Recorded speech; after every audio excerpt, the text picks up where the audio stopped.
Bon, il y en a bien qui m'ont demandé c'est quoi tu checkes quand tu achètes une vanne. Fait que je vais faire une petite vidéo. Il y a bien du bruit parce que je reste à la rue Berry, bien des autos, puis en haut, bien des avions.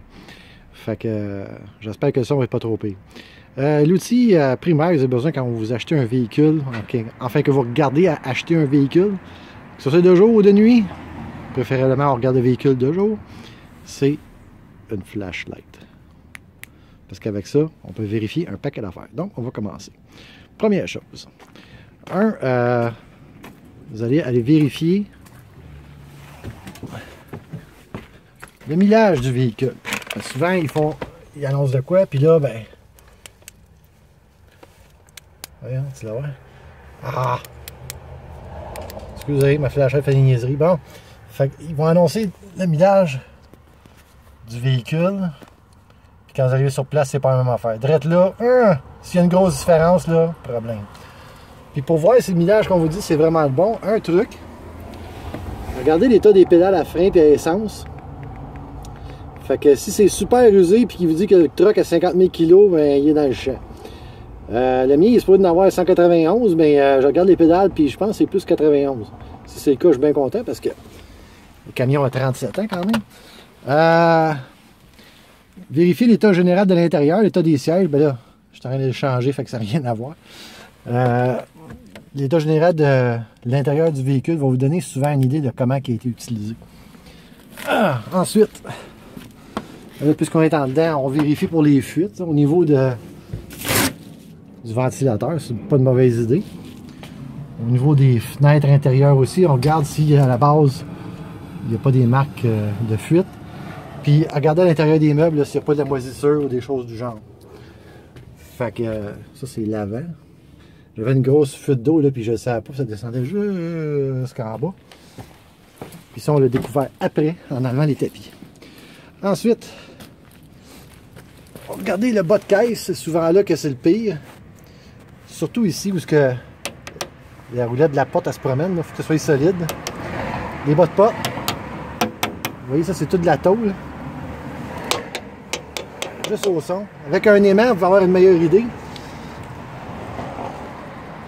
En haut aussi, la traque pour la porte. Vérifiez que c'est bien solide. Souvent, s'il y a une infiltration d'eau du toit, là, ça va tout pourrir, ça.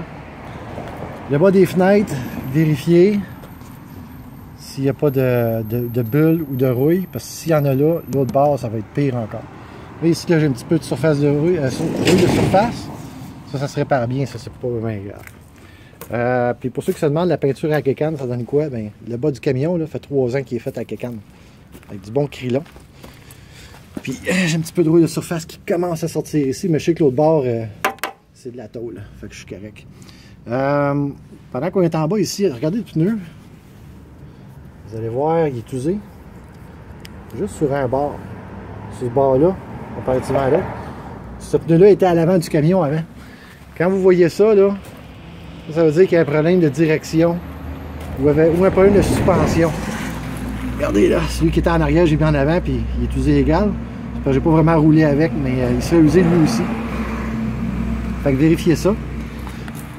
À l'intérieur des petits trous qu'on a là, si on regarde, je sais pas si on peut le voir sur la caméra, là, mais on peut voir. Encore la flashlight fait niaiser. On peut voir des fois l'état des freins.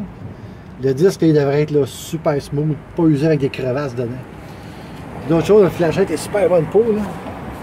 C'est vérifier l'état général du châssis. Oui, ici j'ai un petit peu de rouille de surface, là, mais ça c'est pas pire.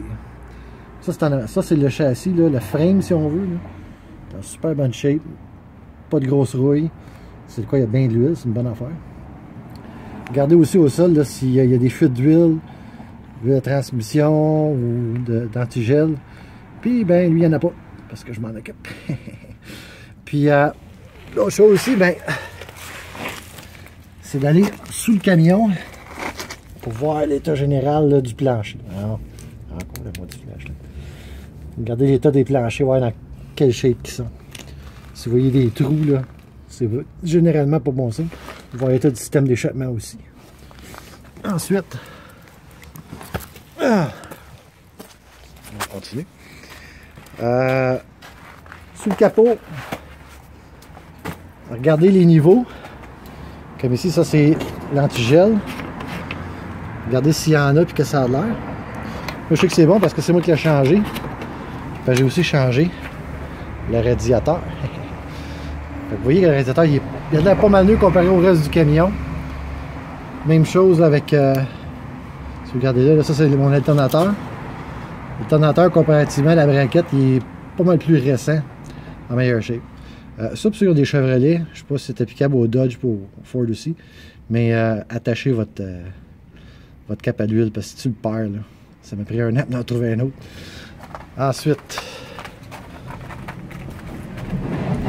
les pôles à batterie. C'est encore allumé ça. Les pôles à batterie, quand ils sont sales, ça avec c'est un signe là, comme quoi que l'entretien n'est pas trop bon. Ça, c'est le master cylinder pour les freins. Ça, s'il y a des fuites à ce niveau-là. Vous voyez, il est rouillé, mais il est sec, par exemple. Fait que ça, c'est bon. Mais si c'est humide et il y a des fuites, là, ça, c'est pas bon, pas en tout. Ensuite, l'état général de la carrosserie. Les lumières. Marche-tu les lumières? Ça, c'est des affaires niaiseuses, mais souvent, ça peut vous causer des problèmes. Vous avez une idée, là, les backup lights ne marchent plus sur mon camion. C'est pas à cause des lumières brûlées, c'est une switch après la transmission qui est cassée. Il faut que je répare. Ensuite, toujours les bas de caisse. On vérifie. Vous voyez, là, j'ai fait les travaux qui sont en cours, j'ai pas terminé encore. Hein. Ça, c'est la pinceuse. Ah oui! Pare-brise. Si vous avez de la rouille ici, ou que vous avez des petites bulles là, qui sont par-dessus, qui font bomber la peinture, là, généralement, sur l'autre côté de ça, c'est vraiment pas bon. Il y a des surprises qui vous attendent. Je vais vous montrer un peu que ça a l'air un cas sérieux de cancer de rouille. C'est ici que j'ai rien de réparer. Ça, c'est de la perforation. Là. On est complètement au travers. Là. Puis ça, c'est un panneau qui a été rajouté par après. C'est de la tôle, mais par contre, l'autre bord, je ne sais pas si ça a bien été fait ou ça a été fait tout croche. Ça va être une chose à vérifier. Si vous arrivez et que le camion a déjà été démarré, prenez le temps de l'arrêter et de le faire partir vous-même. Parce que le gars, il est wise, il l'a fait partir pour faire sûr qu'elle allait partir. Puis, en gros, c'est ça. Comme vous pouvez voir ici, là, j'ai pas de rouille. C'est toute la tôle. Les places qu'on ne regarde pas en général, c'est là que se cachent les surprises. Comme sous les portes. Si vous regardez en dessous de la porte ici, toujours avec notre flashlight, c'est un pas pire shape. C'est tout là. Ça va faire en même temps profiter pour vérifier si ouais, ça ferme comme du monde, c'est bien ça. Essayez toutes les bebelles sur le camion. Faire sûr que tout marche. Puis comme ça, si vous trouvez des affaires qui possiblement pourraient être un problème, mais ça va vous donner un peu de bargaining power là, pour baisser le prix du camion. Ou tu vas se dire au gars, il y a telle affaire à faire. Fait que. Oh, un avion! Yeah! Ça, c'est au-dessus de ma tête à tous les jours. Mais j'aime ça, fait que ça me dérange pas. Fait que c'était ça pour Québec Vanning. Jerry qui vous dit à la prochaine.